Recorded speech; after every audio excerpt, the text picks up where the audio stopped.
ನಮಸ್ಕಾರ. ಕರ್ನಾಟಕ ಈ ದಿನಕ್ಕೆ ಸ್ವಾಗತ. ನಾನು ತೇಜಸ್ವಿನಿ. ಈಗ ಹೆಡ್ಲೈನ್ಸ್. ಜಿಲ್ಲೆಯಲ್ಲಿ ಮತ್ತೆ ಮರುಕಳಿಸಿದ ಹೃದಯಾಘಾತ ಪ್ರಕರಣಗಳು. ಶಿಕ್ಷಕಿ ಸೇರಿದಂತೆ ಇಬ್ಬರಿಗೆ ಹಠಾತ್ ಹೃದಯಾಘಾತ.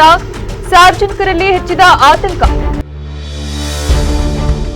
ಅಮಿತ್ ಶಾ ವಿರುದ್ಧ ಪ್ರಿಯಾಂಕ್ ಖರ್ಗೆ ಕಟು ಟೀಕೆ. ಶಾಸಕ ಸಿಮೆಂಟ್ ಮಂಜು ತೀವ್ರ ಖಂಡನೆ. ಮುಂದಿನ ದಿನಗಳಲ್ಲಿ ರಾಜ್ಯದಾದ್ಯಂತ ಉಗ್ರ ಹೋರಾಟ ಮಾಡುವುದಾಗಿ ಎಚ್ಚರಿಕೆ.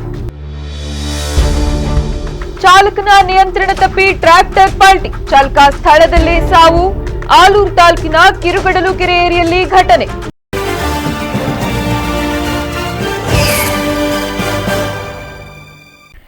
ಜಿಲ್ಲೆಯಲ್ಲಿ ಹೃದಯಾಘಾತ ಪ್ರಕರಣಗಳು ಮತ್ತೆ ಮರುಕಳಿಸಿದ್ದು, ಶಿಕ್ಷಕಿ ಸೇರಿದಂತೆ ಇಬ್ಬರು ಹಠಾತ್ ಹೃದಯಾಘಾತದಿಂದ ಸಾವನ್ನಪ್ಪಿರುವ ಘಟನೆಗಳು ಜಿಲ್ಲೆಯಲ್ಲಿ ವರದಿಯಾಗಿವೆ.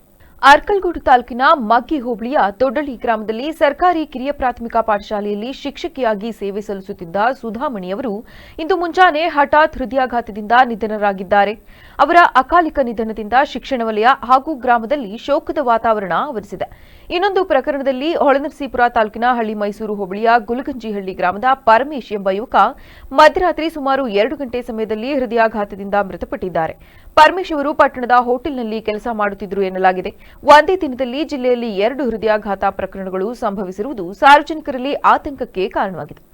ಚಳಿಗಾಲದ ಅಧಿವೇಶನದಲ್ಲಿ ಸಚಿವ ಪ್ರಿಯಾಂಕ್ ಖರ್ಗೆ ಅವರು ಕೇಂದ್ರ ಸಚಿವ ಅಮಿತ್ ಶಾ ಅವರ ಬಗ್ಗೆ ಕಟುವಾಗಿ ಟೀಕಿಸಿರುವುದನ್ನು ಬಿಜೆಪಿ ತೀವ್ರವಾಗಿ ಖಂಡಿಸಿದೆ ಎಂದು ರಾಜ್ಯ ಬಿಜೆಪಿ ಎಸ್ಸಿ ಮೋರ್ಚಾ ಅಧ್ಯಕ್ಷ ಹಾಗೂ ಶಾಸಕ ಸಿಮೆಂಟ್ ಮಂಜು ತಿಳಿಸಿದ್ದಾರೆ.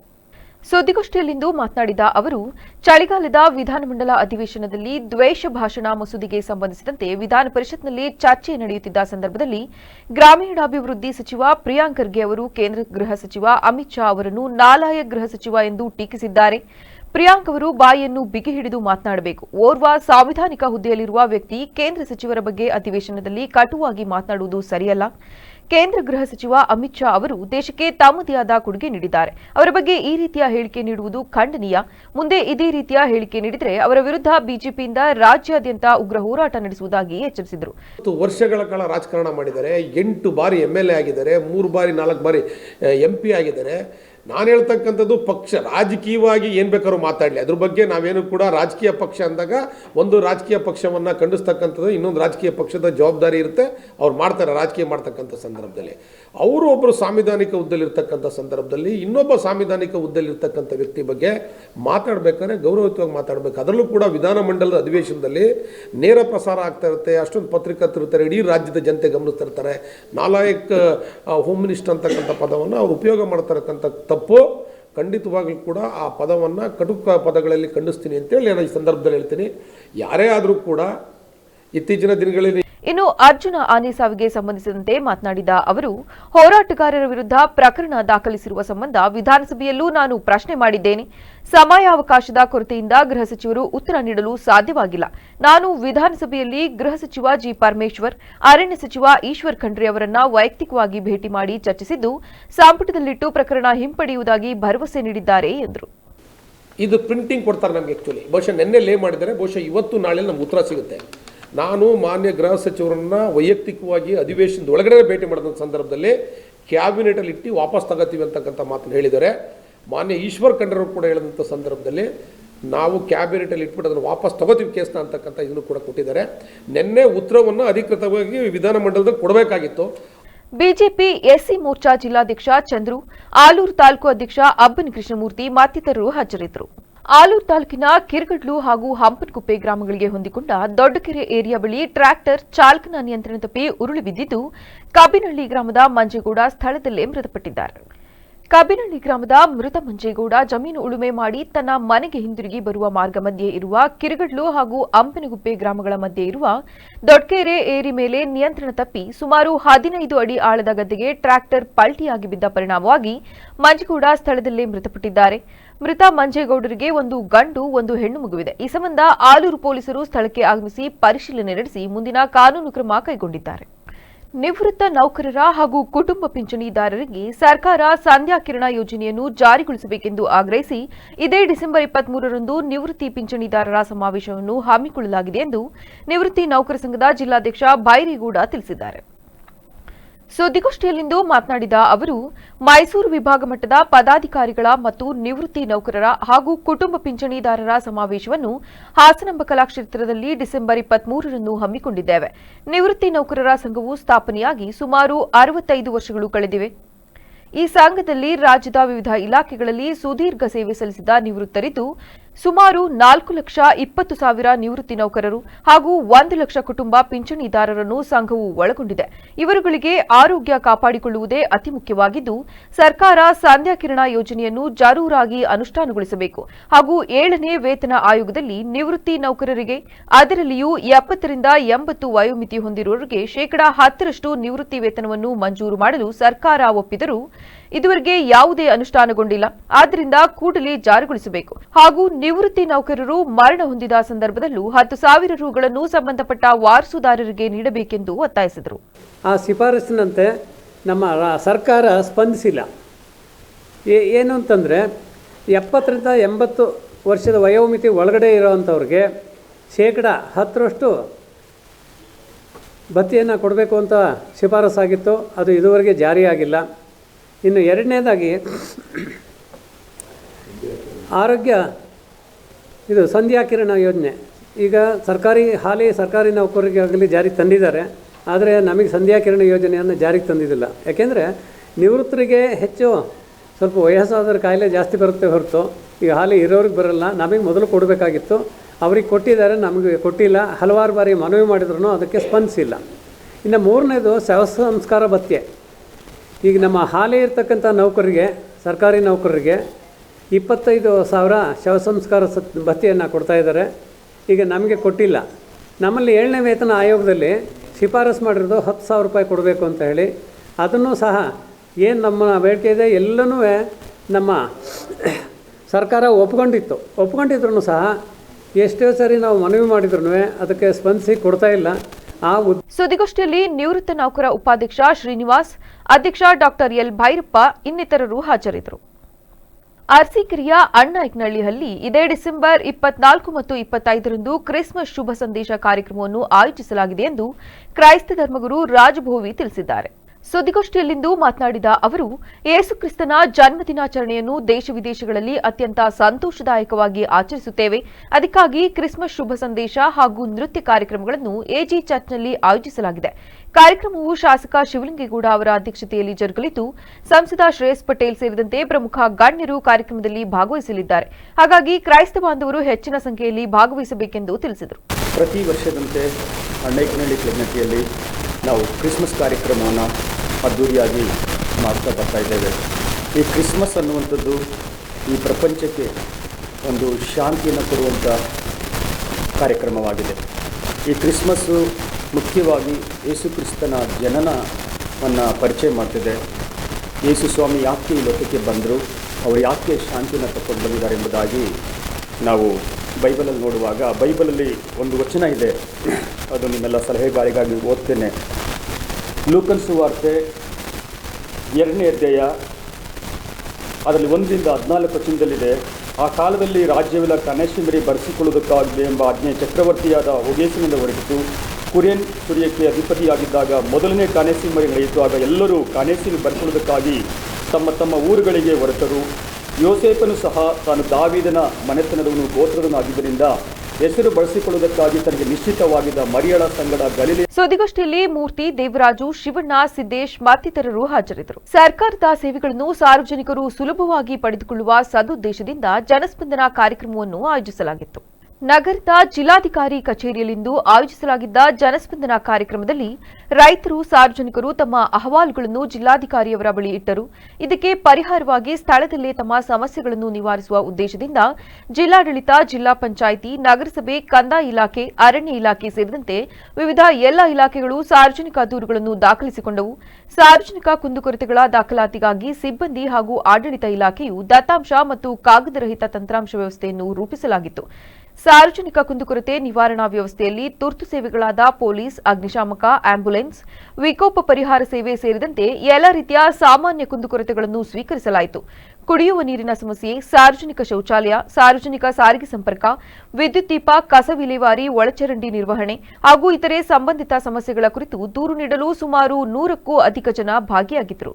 ಸಕಲೇಶಪುರ ಆಲೂರು ಕಟಾಯ ವಿಧಾನಸಭಾ ಕ್ಷೇತ್ರದ ಶಾಸಕ ಸಿಮೆಂಟ್ ಮಂಜು ಅವರ ಹುಟ್ಟುಹಬ್ಬದ ಪ್ರಯುಕ್ತ ಇದೇ ತಿಂಗಳ 23ರಂದು ಮಂಗಳವಾರ ಸಕಲೇಶಪುರದಲ್ಲಿ ಉಚಿತ ಆರೋಗ್ಯ ತಪಾಸಣಾ ಶಿಬಿರವನ್ನು ಆಯೋಜಿಸಲಾಗಿದೆ ಎಂದು ಶಾಸಕರ ಅಭಿಮಾನಿ ಬಳಗದ ಒಳಲಹಳ್ಳಿ ಅಶ್ವಥ್ ತಿಳಿಸಿದ್ದಾರೆ. ಶನಿವಾರ ಪಟ್ಟಣದ ಪತ್ರಕರ್ತರ ಸಂಘದಲ್ಲಿ ನಡೆದ ಸುದ್ದಿಗೋಷ್ಠಿಯಲ್ಲಿ ಮಾತನಾಡಿದ ಅವರು, ಸಾಮಾನ್ಯವಾಗಿ ರಾಜಕಾರಣಿಗಳ ಹುಟ್ಟುಹಬ್ಬವನ್ನು ಫ್ಲೆಕ್ಸ್ಗಳು, ಹಾರತುರುಗಳು ಹಾಗೂ ಕೇಕ್ ಕಟ್ ಮಾಡುವ ಮೂಲಕ ಆಚರಿಸಲಾಗುತ್ತದೆ. ಆದರೆ ಕ್ಷೇತ್ರದ ಸಾಮಾನ್ಯ ಜನರ ನಡುವೆ ಪಕ್ಷಾತೀತವಾಗಿ ಕೆಲಸ ಮಾಡುತ್ತಿರುವ ನೆಚ್ಚಿನ ಶಾಸಕ ಸಿಮೆಂಟ್ ಮಂಜು ಅವರ ಹುಟ್ಟುಹಬ್ಬವನ್ನು ಸಾರ್ವಜನಿಕರಿಗೆ ಉಪಯೋಗವಾಗುವ ರೀತಿಯಲ್ಲಿ ವಿಭಿನ್ನವಾಗಿ ಹಾಗೂ ಸರಳವಾಗಿ ಆಚರಿಸುವ ಉದ್ದೇಶದಿಂದ ಈ ಉಚಿತ ಆರೋಗ್ಯ ಶಿಬಿರವನ್ನು ಹಮ್ಮಿಕೊಳ್ಳಲಾಗಿದೆ. ಪ್ರತಿಯೊಬ್ಬರಿಗೂ ಆರೋಗ್ಯವೇ ಅತ್ಯಂತ ಮುಖ್ಯವಾಗಿರುವುದರಿಂದ ಈ ಶಿಬಿರದಲ್ಲಿ ಉಚಿತ ಆರೋಗ್ಯ ತಪಾಸಣೆ ನಡೆಸುವುದರ ಜೊತೆಗೆ ಅಗತ್ಯ ಔಷಧಿಗಳನ್ನು ಉಚಿತವಾಗಿ ವಿತರಿಸಲಾಗುವುದು. ಹಾಸನ ವೈದ್ಯಕೀಯ ವಿಜ್ಞಾನ ಸಂಸ್ಥೆ ಹಿಮ್ಸ್ ಸಹಯೋಗದೊಂದಿಗೆ ಈ ಶಿಬಿರವನ್ನು ಆಯೋಜಿಸಲಾಗಿದ್ದು, ತಾಲೂಕಿನ ಶಾಸಕ ಸಿಮೆಂಟ್ ಮಂಜು ಅವರ ಅಭಿಮಾನಿ ಬಳಗವು ಶಿಬಿರದ ವ್ಯವಸ್ಥೆಯ ಜವಾಬ್ದಾರಿಯನ್ನು ನಿರ್ವಹಿಸಲಿದೆ ಎಂದು ತಿಳಿಸಿದರು. ಫ್ಲೆಕ್ಸ್ಗಳು ಹಾಕೊಂಡು ಹಾರ ತುರಾಯಿಗಳು, ಕೇಕ್ ಕಟ್ ಮಾಡಿಸೋದು ಇದು ಸಹಜವಾಗಿ ಬರ್ತಿರ್ತಕ್ಕಂಥ ಪ್ರಕ್ರಿಯೆಗಳು. ಹಾಗಾಗಿ ಎಲ್ಲೋ ಒಂದ್ ಕಡೆ ಶಾಸಕರು ಇಲ್ಲಿ ನಮ್ಮ ಸಕಲೇಶಪುರಾದ್ಯಂತ ನೆಚ್ಚಿನ ಶಾಸಕರಾಗಿರೋದ್ರಿಂದ ಅದರಲ್ಲೂ ಕೂಡ ಸಾರ್ವಜನಿಕರಿಗೆ ಎಲ್ಲೋ ಒಂದ್ ಕಡೆ ಏನಾದ್ರು ಸಹಕಾರ ಮಾಡಬೇಕು ಅಂತ ನಿಟ್ಟಿನಲ್ಲಿ ಈಗ ಪ್ರತಿಯೊಬ್ಬ ಮನುಷ್ಯರಿಗೂ ಕೂಡ ಆರೋಗ್ಯ ಹೆಚ್ಚು ಏನು ನಾವು ಆರೋಗ್ಯದ ಬಗ್ಗೆ ಹೆಚ್ಚಿನ ಗಮನ ಕೊಡುವ ದೃಷ್ಟಿಯಿಂದ ಒಂದು ವಿಶೇಷವಾಗಿ ಒಂದು ಹೆಲ್ತ್ ಕ್ಯಾಂಪ್ ಮಾಡಬೇಕು, ಅಂದ್ರೆ ಉಚಿತವಾಗಿ ತಪಾಸಣಾ ಶಿಬಿರ, ಅದ್ರ ಜೊತೆಗೆ ಔಷಧಿಗಳನ್ನ ವಿತರಣೆ ಮಾಡಬೇಕು ಅಂತ ಹೇಳಿ ನಿರ್ಧಾರ ಮಾಡಿದ್ವಿ. ಹಾಗಾಗಿ ಈ ಕಾರ್ಯಕ್ರಮಕ್ಕೆ ನಮ್ಮ ಏನು ಹಾಸನ ವೈದ್ಯಕೀಯ ವಿಜ್ಞಾನ ಸಂಸ್ಥೆ ಹಿಮ್ಸ್ ಸಹಯೋಗದೊಂದಿಗೆ ನಮ್ಮ ಏನು ಸಿಮೆಂಟ್ ಮಂಜೂರವರ ಅಭಿಮಾನಿ ಬಳಗ ಸೇರ್ಕೊಂಡು ಅದ್ರ ಜೊತೆಗೆ ಇವತ್ತು ಉಚಿತ ಆರೋಗ್ಯ ಶಿಬಿರವನ್ನು MLA ಸಿಮೆಂಟ್ ಮಂಜೂರವರ ಹುಟ್ಟುಹಬ್ಬದ ಆಶಯವಾಗಿ ನಡೆಸ್ತಾ ಇರುವ ಈ ಕಾರ್ಯಕ್ರಮ ಸಕಲೇಶಪುರದ ಗುರುವೇಗೌಡ ಕಲ್ಯಾಣ ಮಂಟಪದಲ್ಲಿ 23ನೇ ತಾರೀಕು ಮಂಗಳವಾರ ಬೆಳಗ್ಗೆ ಒಂದು 10 ಗಂಟೆಯಿಂದ ಸಂಜೆ ಒಂದು 4 ಗಂಟೆವರೆಗೆ ಈ ಕಾರ್ಯಕ್ರಮ ನಡೆಯುತ್ತೆ. ಪಟ್ಟಣದ ತಾಲೂಕಿನ ಎಲ್ಲ ಸಮಸ್ತ ನಾಗರಿಕರು ಕೂಡ ಈ ಸದುಪಯೋಗವನ್ನು ಬಯಸ್ಕೋಬೇಕು. ಯಾಕೆಂದರೆ ಶಾಸಕರು ಕೇವಲ BJP ಶಾಸಕರಾಗಿ ಉಳಿದಿಲ್ಲ, ಅವರಿಗೂ ತಾಲೂಕಿನಾದ್ಯಂತ ಯಾವುದೇ ಪಕ್ಷದ JDS ಇರ್ಬೋದು, ಕಾಂಗ್ರೆಸ್ ಯಾವುದೇ ಪತ್ರಿಕಾಗೋಷ್ಠಿಯಲ್ಲಿ ಶಾಸಕರ ಅಭಿಮಾನಿ ಬಳಗದ ವಿಶ್ವನಾಥ್, ಮಧು, ನಿಖಿಲ್, ಮೇಘರಾಜ್ ಹಾಗೂ ಜೈಶಂಕರ್ ಉಪಸ್ಥಿತರಿದ್ದರು. ತಾಲೂಕು ಸರ್ಕಾರಿ ಆಸ್ಪತ್ರೆಯಲ್ಲಿ ಸ್ಕ್ಯಾನಿಂಗ್ ಮಿಷನ್ ಸೇರಿದಂತೆ ಪ್ರಮುಖ ವೈದ್ಯಕೀಯ ಯಂತ್ರೋಪಕರಣಗಳು ಕಳವಾಗಿರುವ ಆರೋಪದ ಹಿನ್ನೆಲೆಯಲ್ಲಿ ಸಾರ್ವಜನಿಕ ವಲಯದಲ್ಲಿ ತೀವ್ರ ಆಕ್ರೋಶ ವ್ಯಕ್ತವಾಗಿದ್ದು, ಪ್ರಕರಣಕ್ಕೆ ಸಂಬಂಧಿಸಿ ವಿವಿಧ ಸಂಘಟನೆಗಳು ಆಸ್ಪತ್ರೆ ಎದುರು ಪ್ರತಿಭಟನೆ ನಡೆಸಿ ವೈದ್ಯಾಧಿಕಾರಿಗಳ ವಿರುದ್ಧ ಘೋಷಣೆಗಳನ್ನು ಕೂಗಿ ಆಕ್ರೋಶ ಹೊರಹಾಕಿದರು. ಪ್ರಕರಣದಲ್ಲಿ ಆಸ್ಪತ್ರೆಯ ಕೆಲ ಅಧಿಕಾರಿಗಳು ಶಾಮೀಲಾಗಿರುವ ಸಾಧ್ಯತೆ ಇದೆ ಎಂದು ಆರೋಪಿಸಿದ ಪ್ರತಿಭಟನಾಕಾರರು ಸಮಗ್ರ ಹಾಗೂ ಪಾರದರ್ಶಕ ತನಿಖೆ ನಡೆಸಿ ತಪ್ಪಿತಸ್ಥರ ವಿರುದ್ಧ ಕಠಿಣ ಕ್ರಮ ಕೈಗೊಳ್ಳಬೇಕೆಂದು ಒತ್ತಾಯಿಸಿದರು. ಸ್ಥಳಕ್ಕೆ ಜಿಲ್ಲಾ ಆರೋಗ್ಯಾಧಿಕಾರಿ ಆಗಮಿಸಿ ಸ್ಪಷ್ಟನೆ ನೀಡಬೇಕೆಂಬುದಕ್ಕೂ ಪಟ್ಟು ಹಿಡಿದರು. ಕರ್ನಾಟಕ ರಕ್ಷಣಾ ವೇದಿಕೆ ಬೇಲೂರು ತಾಲೂಕು ಅಧ್ಯಕ್ಷ ಚಂದ್ರಶೇಖರ್ ಮಾತನಾಡಿ, ಕಳೆದ 12ನೇ ತಾರೀಕಿನಂದು ಬೇಲೂರು ಆಸ್ಪತ್ರೆಯಲ್ಲಿ ಸ್ಕ್ಯಾನಿಂಗ್ ಮೆಷಿನ್ ಕಳವಾಗಿರುವ ನಿಟ್ಟಿನಲ್ಲಿ 8 ದಿನಗಳು ಕಳೆದರೂ ಯಾವುದೇ ಕ್ರಮ ಕೈಗೊಳ್ಳದೆ ತಾಲೂಕು ಆರೋಗ್ಯಾಧಿಕಾರಿಗಳು ಪ್ರದೀಪ್ ಎಂಬುವಾತನನ್ನು ಉಳಿಸಲು ಪ್ರಯತ್ನಿಸುತ್ತಿದ್ದಾರೆ. ಆತನ ಮೇಲೆ ಯಾವುದೇ ಕಂಪ್ಲೇಂಟ್ ಆಗಿಲ್ಲ. ಜಿಲ್ಲಾ ಆರೋಗ್ಯಾಧಿಕಾರಿಗಳು ಮಾಹಿತಿಯನ್ನು ನೀಡಿರುವುದಿಲ್ಲ. ಇವರೇ ಕುಳಿತು ಸಭೆ ಮಾಡಿ ತಲೆ ಸವರುವ ಕೆಲಸ ಮಾಡಿದ್ದಾರೆ ಎಂದು ಹೇಳಿದರು. ಮೊನ್ನೆ 12ನೇ ತಾರೀಕು ಏನು ಇನ್ನು ಬೇಲೂರು ಗೌರ್ಮೆಂಟ್ ಆಸ್ಪತ್ರೆಯಿಂದ ಸ್ಕ್ಯಾನಿಂಗ್ ಮಿಷಿನ್ ಕಳ್ತನ ಮಾಡೋ ನಿಟ್ಟಿನಲ್ಲಿ 12ನೇ ತಾರೀಕು ಆಗಿರೋದು, ಇವತ್ತಲ್ಲ 20ನೇ ತಾರೀಕು. 8 ದಿನಗಳ ಕಾಲ ಏನು ಈ ತಾಲೂಕು ಅಧಿಕಾರಿಗಳು ಕಾಲಹರಣ ಮಾಡಿ ಏನು ಅವ್ನು ಕಳ್ತನ ಮಾಡಿದ ಪ್ರದೀಪನನ್ನು ಉಳಿಸೋ ನಿಟ್ಟಿನಲ್ಲಿ ಇವತ್ತು ನಿನ್ನೆ ನಾವು ಬಂದು ಕೇಳಿದರೆ ಅವನಲ್ಲೊಂದು FIR ಆಗಿಲ್ಲ. ಜಿಲ್ಲಾ ಮಟ್ಟದ ಅಧಿಕಾರಿಗೆ ಒಂದು ಕಂಪ್ಲೇಂಟ್ ಮಾಡಿಲ್ಲ. ಇವರೇ ಒಂದು ಕುತ್ಕೊಂಡಿಲ್ಲ ಒಂದು ಸಭೆ ಮಾಡಿ ಒಂದು ತಲೆ ಸವರುವಂಥ ಕೆಲಸನ ನಾವು ಸಂಬಂಧಪಟ್ಟ ತಾಲೂಕು ಅಧಿಕಾರಿಗಳು ಮಾಡಿದ್ದಾರೆ. ನಿನ್ನೆ ನಾವು ಬಂದು ಏನು ಇಲ್ಲಿಗೆ ನೋಡಲ್ಲ ಬಹಳ ಹೊತ್ತು ಚರ್ಚೆಯನ್ನು ಕೂಡ ಮಾಡಿದಂತಹ ಸಂದರ್ಭದಲ್ಲಿ ನಿನ್ನೆ ನಾವು ಉಗ್ರವಾದಂತಹ ಹೋರಾಟವನ್ನು ಮಾಡಬೇಕು ಅಂತೇಳಿ ನಾವು ಒಂದು ರೂಪುರೇಷೆಯನ್ನು ಮಾಡ್ತಾ ಇದ್ದಂತಹ ಸಂದರ್ಭದಲ್ಲಿ ತಾಲೂಕು ನೋಡಲ್ ಅಧಿಕಾರಿಗಳಾಗಿರ್ತಕ್ಕಂಥ ಶ್ರೀ ಚೇತನ್ ಕುಮಾರ್ ಅವರು ಮಧ್ಯಪ್ರವೇಶವನ್ನು ಮಾಡ್ತಾರೆ. ಮಧ್ಯಪ್ರವೇಶವನ್ನು ಮಾಡಿಬಿಟ್ಟು ನಾಳೆ ಬೆಳಗ್ಗೆ 10 ಗಂಟೆಗೆ ಅಂದರೆ ಇವತ್ತು 10 ಗಂಟೆಗೆ ನಾವು ಜಿಲ್ಲಾ ವೈದ್ಯಾಧಿಕಾರಿಗಳನ್ನ ಕರೆಸ್ತೀವಿ, ಸಂಪೂರ್ಣ ತನಿಖೆಯನ್ನು ಮಾಡಿಸ್ತೀವಿ, ಯಾರು ಇದರಲ್ಲಿ ಭಾಗಿಯಾಗಿದ್ದಾರೆ ಅವರನ್ನ ಅಮಾನತು ಮಾಡ್ತೀವಿ, FIR ಮಾಡ್ತೀವಿ ಅಂತ ಹೇಳಿ ಹೇಳಿದ್ರು. ಇವರು ಸುಮ್ಮನೆ ಕಾಲಹರಣವನ್ನು ಮಾಡ್ತಾ ಇದ್ದಾರೆ. 12ನೇ ತಾರೀಕು ಘಟನೆ ಬೆಳಕಿಗೆ ಬಂದಂತಹ ತಕ್ಷಣದಲ್ಲಿ ಆಡಳಿತಾಧಿಕಾರಿಗಳು ಒಂದು ಸಭೆನ ಮಾಡ್ತಾರೆ. ಸಭೆ ಮಾಡಿಬಿಟ್ಟು ಅಲ್ಲಿ ಮಿಷಿನ್ ಇಲ್ಲ ಏನಾಗಿದೆ ಅಂತ ಹೇಳಿ ಇದು ಮಾಡಿಬಿಟ್ಟು ಯಾರು ಮಿಷಿನ್ ಕತ್ಕೊಂಡು ಹೋಗಿರ್ತಾನೆ ಆ ವ್ಯಕ್ತಿ ರಾತ್ರೋರಾತ್ರಿ ಮಿಷಿನ್ ಅನ್ನು ಇಲ್ಲಿಗೆ ಸಾಗಿಸ್ಬಿಟ್ಟು ಇಡ್ತಾರೆ. ಒಂದು ಕಾನ್ಫರೆನ್ಸ್ ಕಾಲ್ ಹಾಕಿದ್ರು ಎಲ್ಲ ಇವರು ಪತ್ರಕರ್ತರಿಗೂ. ನೆನ್ನೆ ವಿಷಯ ಗೊತ್ತಾದಮೇಲೆ ನಾನು ತಾಲೂಕು ನೋಡಲ್ ಅಧಿಕಾರಿ ಡಾಕ್ಟರ್ ಚೇತನ್ ಅಂತ ಇದ್ದಾರೆ, ಡಿಸ್ಟ್ರಿಕ್ಟ್ ಸರ್ವೆಲೆನ್ಸ್ ಸರ್ವೇಕ್ಷಣಾಧಿಕಾರಿಗಳು ಇಮ್ಮಿಡಿಯೇಟಾಗಿ ಹೇಳಿ ನನಗೆ ನಿನ್ನೆ ವಿಷಯ ಗೊತ್ತಾದ ತಕ್ಷಣವೇ ಇಲ್ಲಿ ಕಳಿಸಿದ್ದೀನಿ. ನಿನ್ನೆನೂ ಬಂದು ತನಿಖೆ ಮಾಡಿದ್ದಾರೆ ಅವರು ಡಾಕ್ಟರ್ ಚೇತನ್ ಮತ್ತು ತಂಡ. ಮತ್ತು ಇವತ್ತು ಸಹ ನಾನು PCNDT ಅಂತ ನಾವೇನು ಹೇಳ್ತೀವಿ, ಸ್ಕ್ಯಾನಿಂಗ್ ಸಂಬಂಧಪಟ್ಟಂಗೆ ಎಲ್ಲ ಅಧಿಕಾರಿಗಳ ತಂಡಗಳನ್ನು ನಾವು ಕರ್ಕೊಂಡಿದ್ದೀವಿ. ಆ್ಯಕ್ಚುಲಿ ನಾನು ಬೆಳಗ್ಗೆನೇ ಬರಬೇಕಾಗಿತ್ತು, ಇವತ್ತು ಜನಸ್ಪಂದನ ಕಾರ್ಯಕ್ರಮ ಇತ್ತು, ಮಧ್ಯಾಹ್ನ ಬರ್ತೀನಿ ಅಂತ ನಾನು ವಿಷಯ ತಿಳಿಸಿದ್ದೆ. ಹಾಗಾಗಿ ಆ ತಂಡ ಬಂದು ಇವತ್ತು ತನಿಖೆನೂ ಮಾಡಿದೆ. ಮತ್ತು ಇಲ್ಲಿ ಏನು ಮೇಲ್ನೋಟಕ್ಕೆ ಯಾರು ತಪ್ಪಿತಸ್ಥರು ಅಂತ ಕಂಡು ಬರ್ತಾ ಇದೆ, ಅವ್ರ ಮೇಲೆ FIR ಮಾಡಿದ್ದೀವಿ. ನಾನೇ ಕೊಪ್ಪಳ ಜಿಲ್ಲಾ ಕುಕನೂರು ತಾಲೂಕು ಕೇಂದ್ರದಲ್ಲಿ ಜೆಸ್ಕಾಂ ಕಾರ್ಯ ಮತ್ತು ಪಾಲನಾ ಉಪವಿಭಾಗ ಕಚೇರಿಯ ನೂತನ ಕಟ್ಟಡದ ಶಂಕುಸ್ಥಾಪನೆ ಸಮಾರಂಭ ಶನಿವಾರದಂದು ಜರುಗಿತು. ಶಾಸಕರಾದ ಬಸವರಾಜ ರಾಯರೆಡ್ಡಿಯವರು ಕಾರ್ಯಕ್ರಮಕ್ಕೆ ಚಾಲನೆ ನೀಡಿ ಮಾತನಾಡಿ, ಕ್ಷೇತ್ರದಲ್ಲಿ ಅಭಿವೃದ್ಧಿಯ ಕೆಲಸ ಭರದಿಂದ ಸಾಗಿದೆ. ಕ್ಷೇತ್ರದ ಅಭಿವೃದ್ಧಿಗೆ ಸರ್ಕಾರದಿಂದ ಯಾವುದೇ ರೀತಿಯ ಅನುದಾನದ ಕೊರತೆ ಇಲ್ಲ. ಅಭಿವೃದ್ಧಿ ಕೆಲಸಕ್ಕೆ ಜಾತಿ ಮತ್ತು ಹಣ ಯಾವುದೇ ರೀತಿಯ ಕೆಲಸ ಮಾಡುವುದಿಲ್ಲ. ಭ್ರಷ್ಟಾಚಾರ ತೊಲಗಿಸಲು ಜನರು ಉತ್ತಮ ಕೆಲಸ ಮಾಡುವವರಿಗೆ ಮಾನ್ಯತೆ ನೀಡಬೇಕೆಂದು ತಿಳಿಸಿದರು. MP ಆಗ್ಲಿಕ್ಕೆ, ಮಂತ್ರಿ ಆಗ್ಲಿಕ್ಕೆ, ಮುಖ್ಯಮಂತ್ರಿ ಆಗ್ಲಿಕ್ಕೆ ಯೋಗ್ಯ ಅದನ್ನ ಇಲ್ಲ ನೋಡಬೇಕು. Whether you have a knowledge, ಜ್ಞಾನ ಇದೆಯಾ ಅವನಿಗೆ? ನೀರಾವರಿ ಅಂದ್ರೇನು, ವಿದ್ಯುತ್ ಅಂದ್ರೇನು, ಹಣಕಾಸಿನ ವ್ಯವಸ್ಥೆ ಅಂದ್ರೇನು, ಕಾನೂನು ಅಂದ್ರೆ ಏನು ಇಲ್ಲ. MLA ಅಂದ್ರೆ ಆಯ್ತು, ಒಂದು 10 ಮಂದಿ ಯಾವ್ದು ಕಾರ್ ಕೊಟ್ಟರು ತಂದ್ರೆ ಅವ್ರಿಗೆ ರಾತ್ರಿ ಕುಡಿಯೋಕೆ ಕೊಟ್ಟರು, ಮಜಾ ಮಾಡಿದ್ರು, ಹೊಂಟರು. ಇದು ರಾಜಕಾರಣ. ಅದಕ್ಕೆ ಇವತ್ತಿನ ರಾಜಕೀಯ ವ್ಯವಸ್ಥೆ ಹಾಳಾದ್ರಿಂದ ಮುಗೀತು ನಿಮ್ಮ ಗತಿ. ಆಮೇಲೆ ರೋಲಿಂಗ್ ಸ್ಟೋನ್ಸ್ ಅಂತೀವಿ, ಅಂದ್ರೆ ಈ ಕಲ್ಲಂಗೆ ತಿರುಗ್ತಾರೆ. ಈಗ ಹೋಗಿದ್ರೆ ಒಬ್ಬ ಇತ್ಲಾಗಿರ್ತಾನೆ, ಒಬ್ಬ ಆಚಕ್ಕೆ ಹೋಗ್ತಾನೆ. ಈ ಊರಾಗ ನಾವು ಇವತ್ತು ಕರ್ಕೊಂಡು ನಿಂತಿರ್ಕ ಅತ್ಲಾಗ ಹೊಂಟ್ರ ಇವರೆಲ್ಲ, ಇತ್ಲಾಗ ಅವ ಬಂದು ನಿಂತಿರ್ಕ ಇವ ಹೊಂಟ.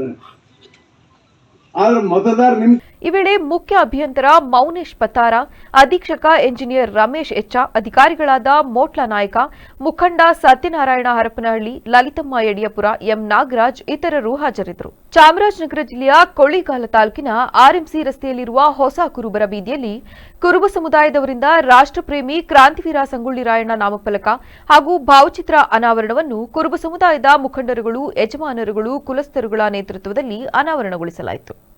ವೇದಿಕೆಯ ಕಾರ್ಯಕ್ರಮವನ್ನು ಜ್ಯೋತಿ ಬೆಳಗಿಸುವುದರ ಮೂಲಕ ಉದ್ಘಾಟಿಸಿ ಶ್ರೀ ಮಂಟೇಸ್ವಾಮಿ ಟ್ರಸ್ಟ್ ಅಧ್ಯಕ್ಷ ಮೂರ್ತಿಯವರು ಮಾತನಾಡಿ, ರಾಷ್ಟ್ರಪ್ರೇಮಿ ಸಂಗೊಳ್ಳಿ ರಾಯಣ್ಣ ಅವರ ನಾಮಫಲಕ ಹಾಗೂ ಭಾವಚಿತ್ರ ಅನಾವರಣವನ್ನು ನಮ್ಮ ಸಮುದಾಯದ ವತಿಯಿಂದ ಅನಾವರಣಗೊಳಿಸುತ್ತಿರುವುದು ನನಗೆ ತುಂಬಾ ಹೆಮ್ಮೆ ಪಡುವ ವಿಷಯ. ರಾಷ್ಟ್ರಪ್ರೇಮಿ ಕ್ರಾಂತಿವೀರ ಸಂಗೊಳ್ಳಿ ರಾಯಣ್ಣ ಅವರ ಆದರ್ಶವನ್ನು ನಾವು ಪಾಲನೆ ಮಾಡಬೇಕಾಗುತ್ತದೆ. ಅವರು ಮಾಡಿರುವ ತ್ಯಾಗ ಅಮರವಾಗಿರುತ್ತದೆ. ನಾನು ಇಂದಿನ ಪೀಳಿಗೆಗೆ ಹೇಳುವುದಿಷ್ಟೇ, ನಾಮಫಲಕ ಹಾಗೂ ಅವರ ಭಾವಚಿತ್ರ ಅನಾವರಣಗೊಳಿಸುವುದು ಮುಖ್ಯವಲ್ಲ. ಅವರ ಆದರ್ಶಗಳನ್ನು ಮೈಗೂಡಿಸಿಕೊಂಡಾಗ ನಾವು ಅನಾವರಣಗೊಳಿಸಿರುವುದು ಸಾರ್ಥಕವಾಗುತ್ತದೆ ಎಂದು ತಿಳಿಸಿದರು. ಬೀದಿನಲ್ಲಿ ಈ ಸಂಗೊಳ್ಳಿ ರಾಯಣ್ಣನ ಸ್ಟ್ಯಾಚ್ಯೂನ ಉದ್ಘಾಟನೆ ಮಾಡ್ತಾ ಇರುವಂಥದ್ದು, ಅದು ನಮ್ಮ ಸಮ್ಮುಖದಲ್ಲಿ ಆಗ್ತಾ ಇರೋದು ನನಗೆ ಭಾಳ ಸಂತೋಷ ಪಡುವಂಥ ವಿಷಯ. ಸೊ ಸಂಗೊಳ್ಳಿ ರಾಯಣ್ಣವ್ರ ಬಗ್ಗೆ ಹೆಚ್ಚಿಗೆ ಮಾತಾಡೋಂಥ ಶಕ್ತಿ ನಮ್ಗೆ ಇಲ್ಲದೇ ಇದ್ದರೂ 2 ಮಾತಾಡಲಿಕ್ಕೆ ಬಯಸ್ತಾ ಇದ್ದೀನಿ. ಅವರ ಆದರ್ಶನ ನಾವುಗಳು ಪಾಲನೆ ಮಾಡಬೇಕು. ಅವರು ಮಾಡಿರುವಂಥ ತ್ಯಾಗ ಅಮರವಾಗಿರ್ತದೆ. ಸೊ ಮುಂದಿನ ದಿನಗಳಲ್ಲಿ ಯುವ ಪೀಳಿಗೆಗೆ ನಾನು ಕೇಳ್ಕೊಳ್ಳೋದು ಇಷ್ಟೇ, ಸಂಗೊಳ್ಳಿ ರಾಯಣ್ಣನ ಪ್ರತಿಮೆಯನ್ನು ಉದ್ಘಾಟನೆ ಮಾಡೋದ್ರ ಜೊತೆಗೆ ಅವನ ಆದರ್ಶನ ನಾವು ಪಾಲನೆ ಮಾಡಿಕೊಂಡಾಗ ಇಲ್ಲಿ ನಾವು ಏನು ಪ್ರತಿಷ್ಠಾಪನೆ ಮಾಡಿದ್ವಿ ಅದಕ್ಕೆ ಸಾರ್ಥಕತೆ ಕಾಣ. ನಂತರ ಸಮುದಾಯದ ಮುಖಂಡ ನಂಜೇಗೌಡ ಅವರು ಮಾತನಾಡಿ, ನಮ್ಮ ಸಮುದಾಯದ ವತಿಯಿಂದ ರಾಷ್ಟ್ರಪ್ರೇಮಿ ಕ್ರಾಂತಿವೀರ ಸಂಗೊಳ್ಳಿ ರಾಯಣ್ಣ ಅವರ ನಾಮಫಲಕ ಹಾಗೂ ಭಾವಚಿತ್ರ ಅನಾವರಣಗೊಳಿಸಿರುವುದು ನಮ್ಮ ಸಮುದಾಯಕ್ಕೆ ಒಂದು ಸಂತಸ ತಂದಿದೆ. ಸಮುದಾಯದ ಯಾವುದೇ ಕೆಲಸ ಕಾರ್ಯಗಳು ಇದ್ದರೂ ಸಹ ಮುಖಂಡರುಗಳು, ಕುಲಸ್ಥರು, ಯಜಮಾನರುಗಳು ಹಾಗೂ ಯುವಕರುಗಳು ಸೇರಿ ಮಾಡಿದಾಗ ಅರ್ಥಪೂರ್ಣವಾಗುತ್ತದೆ ಎಂದರು.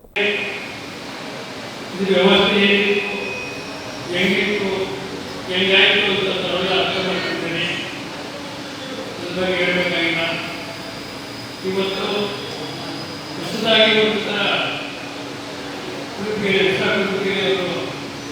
ಸಮಾಜದ ಬಂಧುಗಳನ್ನು ಸೇರಿಕೊಂಡು ಸಮಾಜಕ್ಕೆ ಒಂದು ರೂಪುರೇಷೆಯನ್ನು ಕೊಟ್ಟುಕೊಂಡು ಹೋಗ್ತಾ ಇದ್ದಾರೆ.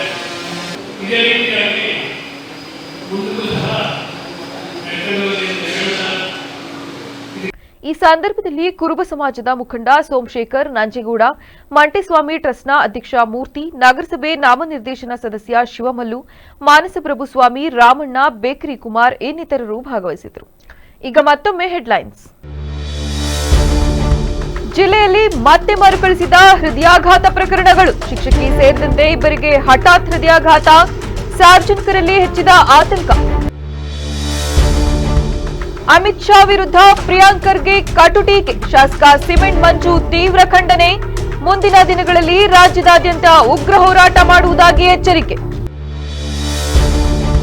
ಚಾಲಕನ ನಿಯಂತ್ರಣ ತಪ್ಪಿ ಟ್ರ್ಯಾಕ್ಟರ್ ಪಲ್ಟಿ, ಚಾಲಕ ಸ್ಥಳದಲ್ಲೇ ಸಾವು. ಆಲೂರು ತಾಲೂಕಿನ ಕಿರುಗಡಲು ಕೆರೆ ಏರಿಯಲ್ಲಿ ಘಟನೆ. ಕ್ಷಣ ಕ್ಷಣದ ಸುದ್ದಿಗಾಗಿ ನೋಡ್ತಾ ಇರಿ ವಿವಿಸಿ ಟಿವಿ, ಸತ್ಯದ ಕಡೆ ನಮ್ಮ ನಡೆ.